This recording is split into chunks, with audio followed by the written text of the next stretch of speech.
Hi guys, welcome back to the channel. I hope you all are doing good. So let us continue with backtracking, and we will be solving quite a classical problem, which is in backtracking. I mean, it was there before we even knew what is backtracking actually. So we all have played chess in our childhood, right? So this is called a knight's tour problem. And before beginning the problem, I would want to just remind you that on the Newton School channel, I will be uploading another video today on object-oriented programming. Please do watch that. And if you have already finished your placement or anything, but at least just share it with your juniors and in all the college WhatsApp groups. Maybe they will get some benefit, okay? So I'll put the link in the channel in the description. Please do check that out. So let us see today's problem. It is called Knight's Tour problem. What is the problem statement?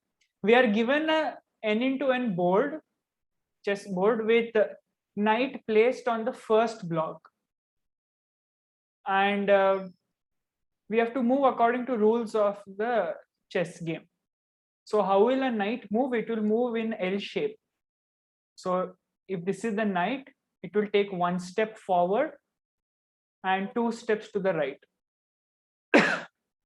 It can do the same thing in all the four directions. That is, it can do like this also, or like this, or like this. So this is one type of move which has four categories. That is, you form an L like this. Okay. Another way to move is you take two steps forward and one step to the right or left, wherever. So it can also be like this. And if you're going down, it can be something like this. Okay, so there are 8 possible moves actually.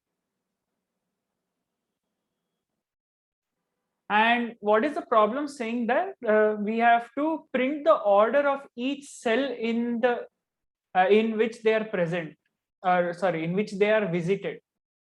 Print the order. So what are they saying? Like, one second, let me just get it back.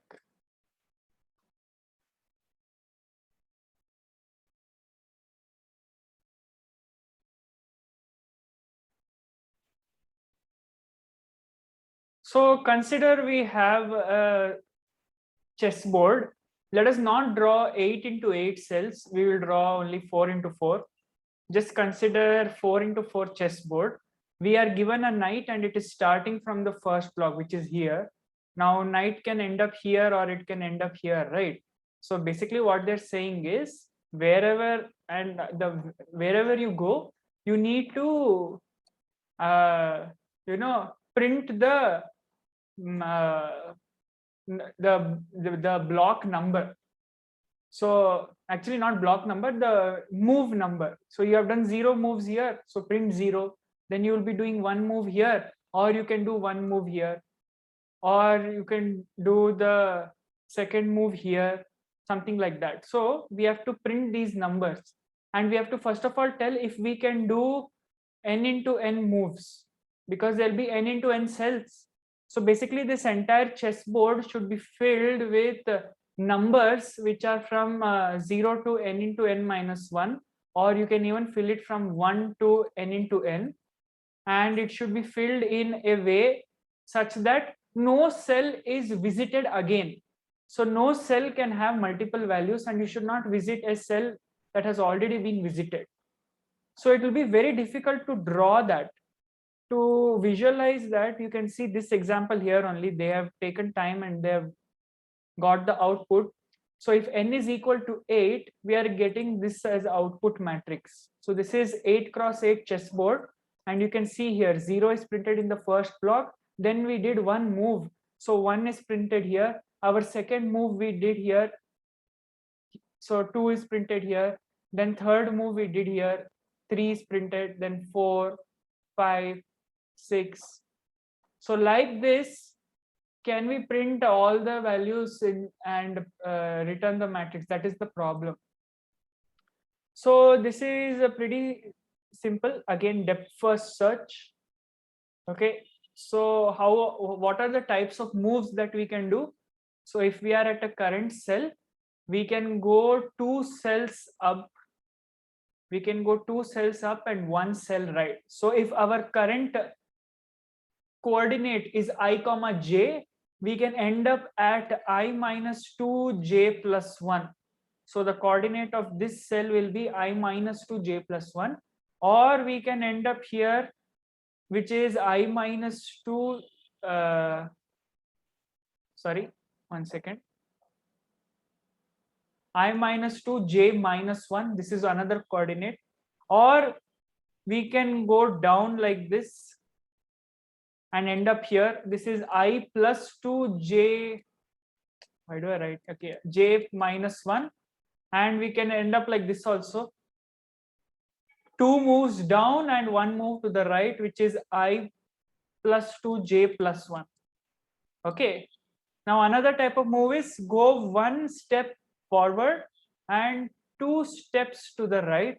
This coordinate will be I minus 1 j plus 2. Similarly, this coordinate is going to be I minus 1 j minus 2, and we can have here also. So symmetrically, right? Whatever is in the upper half, we can have that in the lower half also. So what is this coordinate? This is I plus 1 j minus 2, and this coordinate is I plus 1 j plus 2, right? So how many moves are there? 8 possible moves. So we have to do DFS on all this. We have to do DF, that is, see, from this block, suppose I decide to go to this block, that is with a coordinate I minus 2 j plus 1.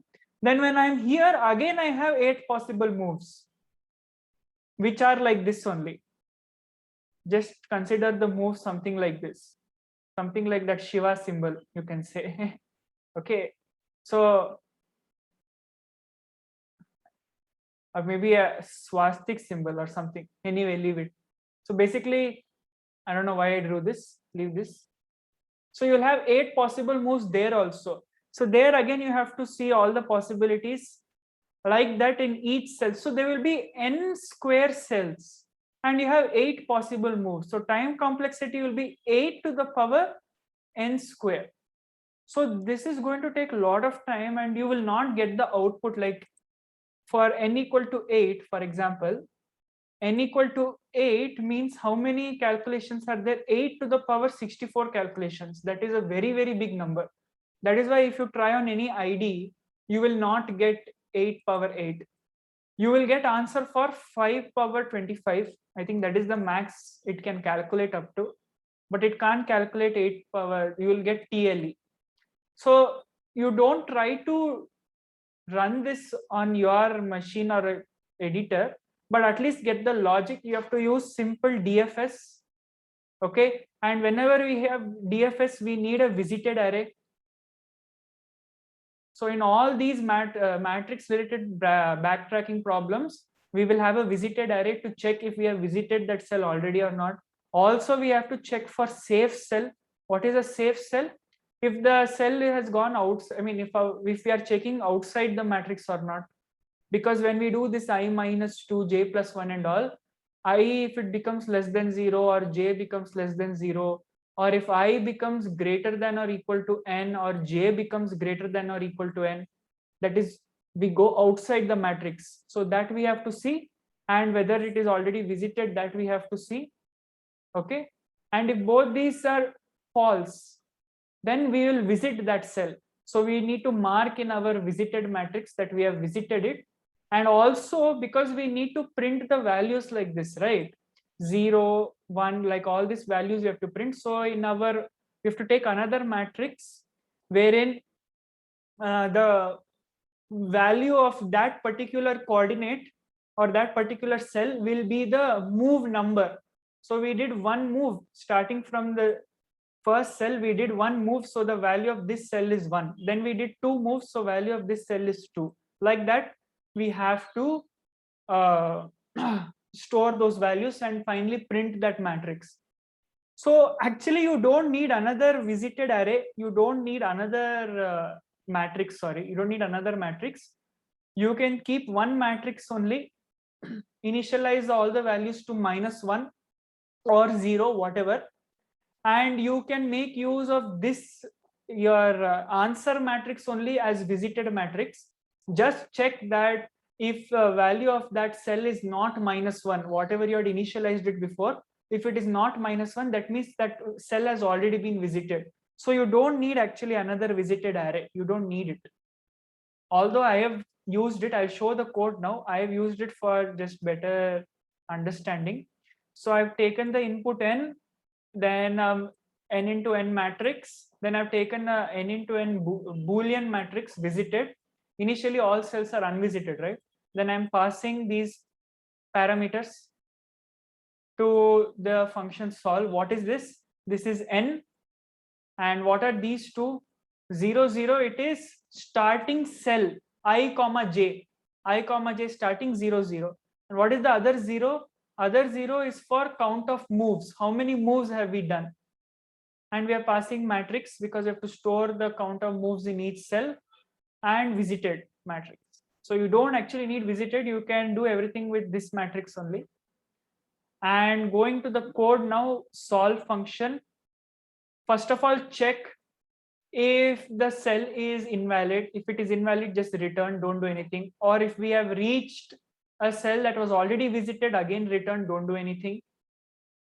Now if count value has reached n into n minus 1, see, because I'm starting count of moves from 0, that means I am printing all the values from 0 to n into n minus 1, which is exactly printed here, because 63 is printed, 64 is not printed here.